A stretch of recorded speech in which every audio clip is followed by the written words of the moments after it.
विपक्षी दल संविधान की रक्षा करने की बड़ी बड़ी बातें करते हैं, बार बार कहते हैं संविधान खतरे में।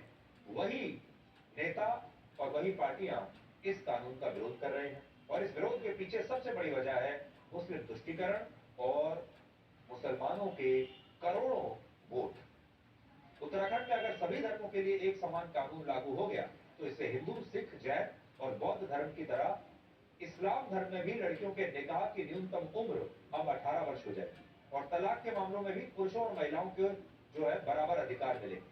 बाकी धर्मों की तरह इस्लाम धर्म में भी पहली पत्नी के जीवित रहते हुए या उसे तलाक दिए बिना मुस्लिम पुरुषों के लिए एक से ज्यादा शादी करना अपराध माना जाएगा और इसीलिए सिर्फ उत्तराखंड में कांग्रेस इस कानून का विरोध नहीं कर रही, बल्कि दूसरे राज्यों के विपक्षी दल भी इस कानून का अब विरोध कर रहे हैं। यदि जनता के इतने ही हित में है, महिलाओं के इतने ही कल्याणकारी है, बच्चों का इतना ही कल्याणकारी है, तो फिर केंद्र सरकार क्यों चूक रही है?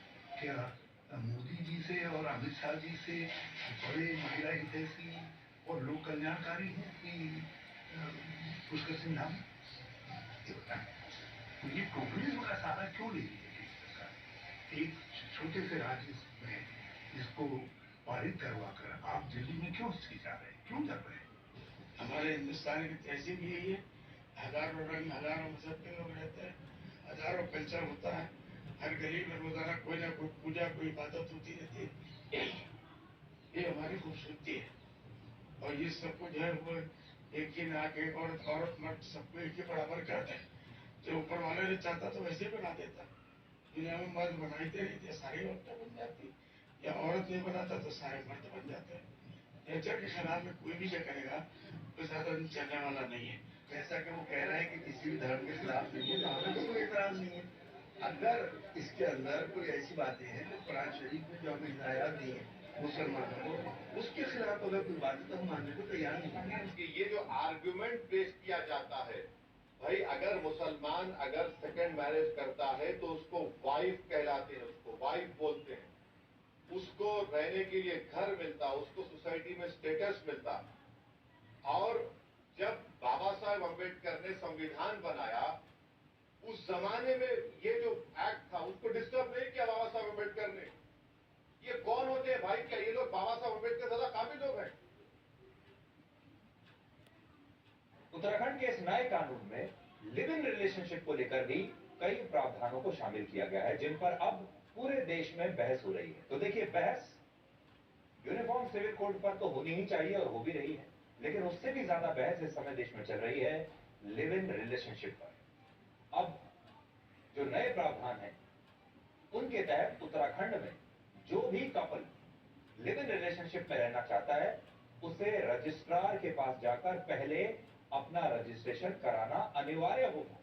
यानी लिव इन रिलेशनशिप का रजिस्ट्रेशन अब अनिवार्य होगा और जो कपल ऐसा नहीं करेगा उसे 25,000 रुपए का जुर्माना भरना होगा और अधिकतम 6 महीने की जेल की सजा भी उसे हो सकती है। इस रजिस्ट्रेशन को कानून में सेल्फ डिक्लेरेशन के रूप में परिभाषित किया गया है और कहा गया है कि ये प्रावधान लिव इन रिलेशनशिप में रहने वाले उन लोगों पर भी लागू होंगे जो दूसरे राज्यों से उत्तराखंड में आकर रह रहे हैं। इसलिए हमारे जो युवा लोग हैं या कोई भी हो, अगर आप दूसरे किसी राज्य में एक लिव इन रिलेशनशिप में रहते हैं और अब आप उत्तराखंड में शिफ्ट कर रहे हैं तो कुछ दिनों के बाद आपको इसे डिक्लेयर करना होगा, अपने संबंध को, और अपना रजिस्ट्रेशन कराना होगा। इससे भी बड़ी बात यह है कि अगर कोई कपल लिव इन रिलेशनशिप में रहते हुए ब्रेकअप करता है तो इस ब्रेकअप की जानकारी भी रजिस्ट्रार को देनी होगी और बताना होगा कि अब हम लोग एक साथ नहीं रहते। और ऐसी स्थिति में उस कपल को रजिस्ट्रार को बताना होगा कि वो अपने रिश्ते को अब टर्मिनेट करना चाहते हैं, यानी रिश्ते को समाप्त करना चाहते हैं और इस फैसले में पुरुष और महिला दोनों की सहमति है, ये उसमें बताना होगा। ऐसा नहीं है कि इनमें से कोई एक फैसला कर लेगा। अगर रजिस्ट्रार इस अपील से संतुष्ट होता है तो वो उस कपल के लिव इन रिलेशनशिप को टर्मिनेट कर देगा और इसका भी फिर अलग से रजिस्ट्रेशन किया जाएगा, यानी एक तरीके से तलाक जैसा हो जाएगा। यानी रजिस्ट्रार के पास ये पूरी जानकारी होगी कि उत्तराखंड में यानी पूरे राज्य में कितने युवा लिव इन रिलेशनशिप में रह रहे हैं और इनमें से कितने युवाओं ने अपने लिव इन रिलेशनशिप को टर्मिनेट किया है। तो सोचिए किस थाने के अंतर्गत, किस जिले में कितने कपल ऐसे हैं जो लिव इन रिलेशनशिप में रहते हैं, ये सारी जानकारी सरकार रखेगी।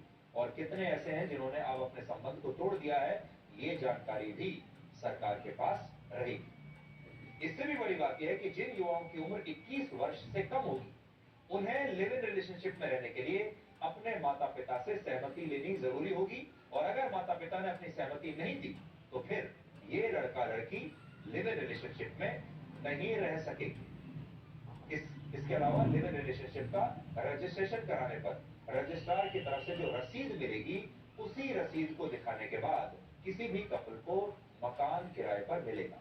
यानी अगर किसी कपल को जो लिव इन रिलेशनशिप में रहता है, अगर आपको मकान किराए पर लेना है तो उसके लिए पहले आपको रसीद दिखानी पड़ेगी अपने रजिस्ट्रेशन की। इस कानून में सबसे बड़ा प्रावधान यह है कि अगर लिव इन में रहते हुए कोई महिला किसी बच्चे को जन्म देती है तो उस बच्चे को उस कपल का वैध कानूनी संतान माना जाएगा। सरल शब्दों में मतलब ये हुआ इसका कि शादी के बाद होने वाले बच्चों के जो अधिकार आज हमारे समाज और कानून में होते हैं, वही अधिकार लिव इन रिलेशनशिप के दौरान पैदा होने वाले बच्चों को भी मिलेंगे। और ये अधिकार संपत्ति और गुजारे भत्ते से जुड़े हुए हैं। और इसी वजह से इस कानून को लेकर आज हमारे देश में चर्चा भी हो रही है, विवाद भी हो रहा है और ये पूछा जा रहा है कि क्या लिव इन में रहने वाले युवाओं के लिए ऐसे कड़े नियम बनाना सही है। और जो लोग स्वेच्छा से लिव इन रिलेशनशिप में रह रहे हैं, अब क्या उन्हें हर बात के लिए सरकार की इजाजत लेनी होगी। और क्या सरकार के लिए सही है कि वो लोगों के निजी जीवन में और जो निजी फैसले होते हैं उनमें इस तरह से दखल अंदाजी करे। ये विवाद और ये चर्चा आज पूरे देश में खासतौर पर युवाओं में हो रही है। इसके अलावा आज बहुत सारे लोग ये भी कह रहे हैं कि इन नियमों की वजह से लिव इन रिलेशनशिप और शादी में अब कोई अंतर नहीं रह जाएगा, इसलिए ये कानून ही गलत है और इससे अच्छा तो फिर शादी ही कर ली जाए। लिव इन रिलेशनशिप में कौन लोग रहते हैं? वो रहते हैं जो शादी नहीं करना चाहते। लेकिन यहाँ भी अब ये नए कानून अगर लागू हुए तो ये भी शादी की तरह ही हो जाएगा। लेकिन दूसरी तरफ उत्तराखंड की सरकार का ये कहना है कि उसने ये कानून बनाया ही इसलिए है ताकि देश के युवा इस बात को समझें कि लिव इन में रहना कोई कैजुअल बात नहीं है। और भारत की संस्कृति लिव इन वाली पश्चिमी देशों की संस्कृति से बहुत अलग है। ये पश्चिमी देश नहीं है, ये भारत है। और सरकार की ये बात कहीं ना कहीं सही भी हो सकती है। हाल के जो हमने उदाहरण देखे अभी लिव इन रिलेशनशिप के, उसकी वजह से, और वो कैसे, मैं आपको समझाने की थोड़ी कोशिश करता हूं।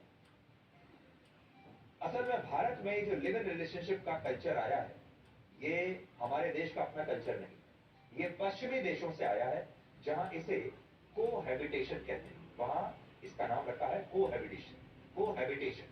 और बड़ी बात यह है कि पश्चिमी देशों में लिव इन रिलेशनशिप का कॉन्सेप्ट इसलिए आया क्योंकि वहां ज्यादातर शादियां सफल नहीं होती, बहुत जल्दी टूट जाती। और इसीलिए वहां किसी भी लिव इन रिलेशनशिप का फाइनल डेस्टिनेशन यानी उसका आखिरी मकसद टुगेदरनेस होता है। यानी आखिरी मकसद है एक साथ रहना, आखिरी मकसद शादी करना नहीं होता। जबकि भारत में ऐसा नहीं है, भारत की तस्वीर बिल्कुल उल्टी है। हमारे देश में लड़का और लड़की के बीच में जब कोई संबंध पैदा होता है तो उस संबंध का जो फाइनल डेस्टिनेशन होता है, यानी जो आखिरी मंजिल होती है, वो आज भी शादी ही होती है। तमाम लड़कियां जो लिव इन रिलेशनशिप में जाती हैं, उनमें से ज्यादातर यही चाहती हैं कि कुछ दिनों के बाद हमारी शादी हो जाए। और इससे ये पता चलता है कि लिव इन रिलेशनशिप्स में पश्चिमी देशों के संस्कार तो फिट बैठते हैं, उनका समाज, उनकी सोच, उनकी संस्कृति, वो सब फिट बैठता है।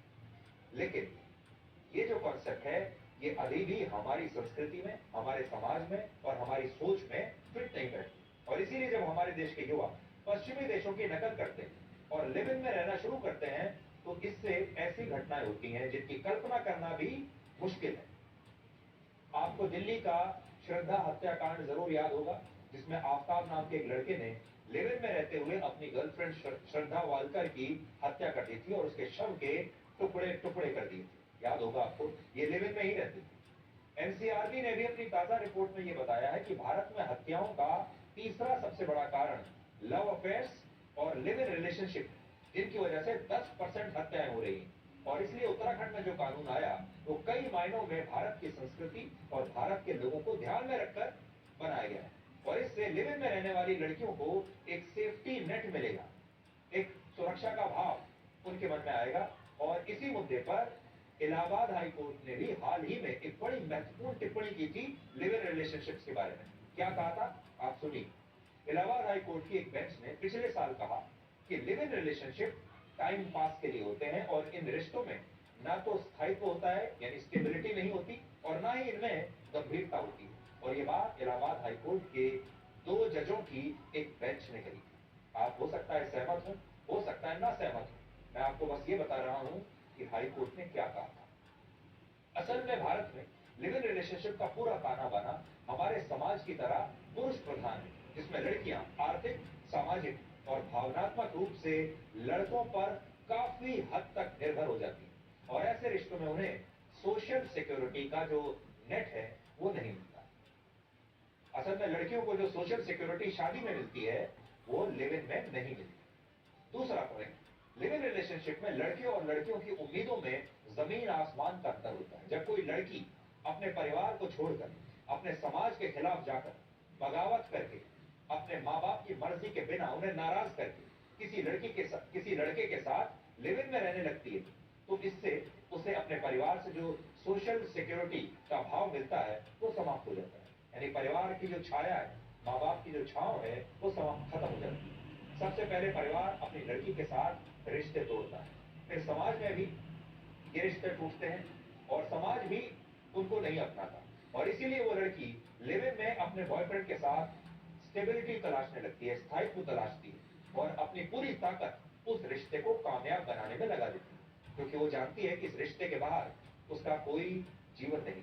लेकिन ज्यादातर लड़कों के लिए ऐसे रिश्ते सिर्फ कैजुअल रिलेशनशिप तक सीमित हो जाते हैं।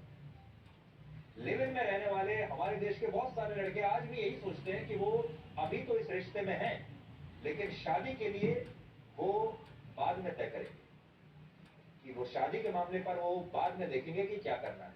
यानी वो एक लिव इन में रहने के बाद भी हमारे देश के लड़के शादी का विकल्प बाद के लिए खुला रखना चाहते हैं, और उनके लिए ये रिश्ता सिर्फ एक वैकल्पिक रिश्ता होता है, जिसे वो कभी भी छोड़ सकते हैं, कभी भी तोड़ सकते हैं। बहुत सारे लड़के तो ये सोचते हैं कि अभी हम एक लिव इन रिलेशनशिप में रह लेते हैं थोड़े दिनों के लिए, कुछ सालों के लिए, और शादी बाद में हम अपने माता पिता की मर्जी से करेंगे, या शादी बाद में मैं किसी और से कर लूंगा, क्योंकि ये तो लिव इन है, इसको जब चाहे तोड़ सकते हैं, इसलिए इसमें गंभीरता का भाव नहीं आता। जबकि लड़कियों के लिए ये रिश्ता उनके लिए सब कुछ बन जाता है, क्योंकि वो इसके लिए अपना सब कुछ छोड़कर इस रिश्ते में आती है। और इन्हीं सारी बातों को ध्यान में रखते हुए उत्तराखंड की सरकार ने यूनिफॉर्म सिविल कोड में लिव इन रिलेशनशिप्स को लेकर ये नए प्रावधान शामिल किए।